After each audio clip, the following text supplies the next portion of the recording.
Apa jadinya jika sahabat terbaik di dalam hidup kita justru adalah orang yang paling membuat kita merasa jadi kecil? Dan apa jadinya jika cinta, kecemburuan, kekaguman, dan ambisi bercampur menjadi satu di dalam sebuah persahabatan? Hari ini kita akan membahas sebuah novel yang luar biasa yang ditulis oleh Elena Ferrante yang berjudul My Brilliant Friends, atau di dalam bahasa aslinya L'Amica Geniale, sebuah kisah tentang dua anak perempuan di lingkungan yang miskin yang terletak di kota Napoli, yang tumbuh bersama-sama, saling mencintai, saling bersaing, dan saling melukai. Novel ini bukan hanya tentang persahabatan. Ini adalah tentang kelas sosial, tentang pendidikan, tentang perempuan yang berusaha menemukan suaranya di dunia yang keras dan patriarkal.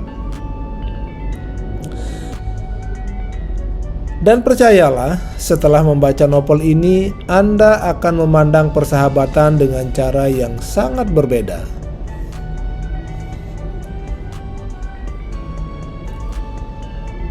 Kisah ini dimulai ketika Elena Greco, atau yang biasa dipanggil Lemu, menerima kabar bahwa sahabat lamanya yang bernama Raffaella Carullo atau Lila menghilang tanpa jejak. Tidak ada surat, tidak ada kabar, seolah-olah ia menghapus dirinya sendiri dari dunia nyata ini.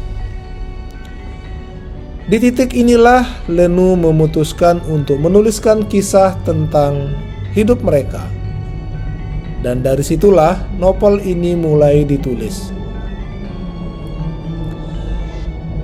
Kita dibawa kembali kepada kota Napoli tahun 1950-an, sebuah lingkungan miskin yang sangat keras. Anak-anak tumbuh dalam bayang-bayang kekerasan, utang, persaingan antar keluarga, dan keterbatasan ekonomi.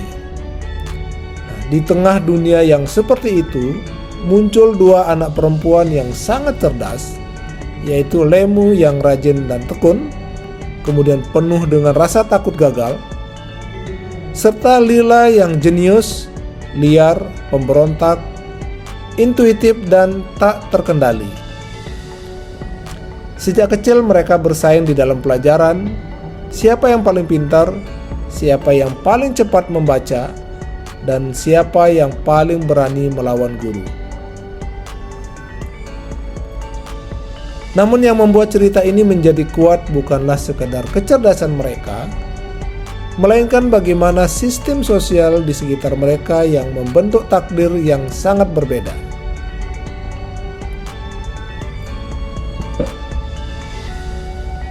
Hubungan Lemu dan Lila adalah inti dari novel ini. Lemu mengagumi Lila, ia merasa Lila jauh lebih cerdas daripadanya. Namun pada saat yang sama, ia juga merasa terancam. Ada cinta di dalam hubungan mereka, ada kecemburuan, dan ada kompetisi secara diam-diam. Lila adalah sosok yang sulit ditebak.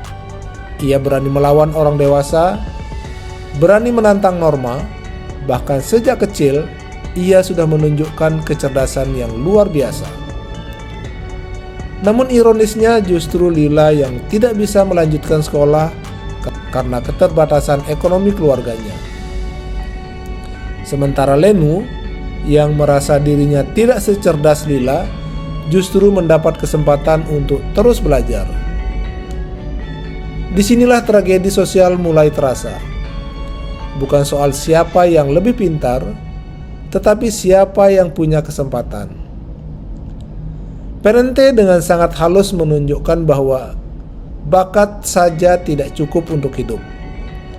Lingkungan, keluarga, ekonomi, semuanya menentukan masa depan hidup kita. Dan di antara dua sahabat ini, ada satu pertanyaan besar. Apakah kita mencintai sahabat kita karena ia membuat kita merasa aman? Atau karena ia membuat kita ingin menjadi lebih baik?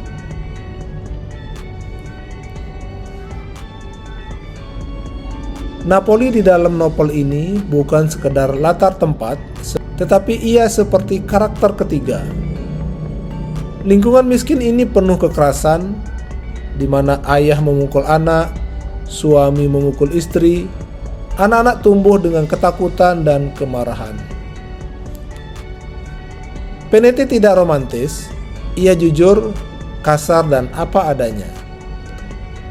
Ia menggambarkan bagaimana perempuan seringkali terjebak di dalam pernikahan dini, bagaimana kecantikan bisa menjadi komoditas, bagaimana laki-laki memegang kuasa ekonomi dan sosial. Melalui kisah Lila dan Lenu ini, kita melihat bagaimana pendidikan menjadi satu-satunya jalan keluar dari lingkaran kemiskinan. Namun sekali lagi, tidak semua orang punya akses ke jalan itu. Novel ini secara diam-diam adalah kritik sosial yang sangat kuat tentang sistem yang tidak adil, tentang struktur patriarki, tentang bagaimana perempuan harus berjuang 2 kali lebih keras hanya untuk mendapatkan tempat yang sama.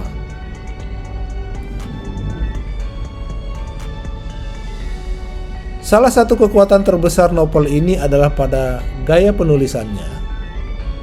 Elena Pennette menulis dengan sangat intim, seolah-olah kita membaca buku harian seseorang.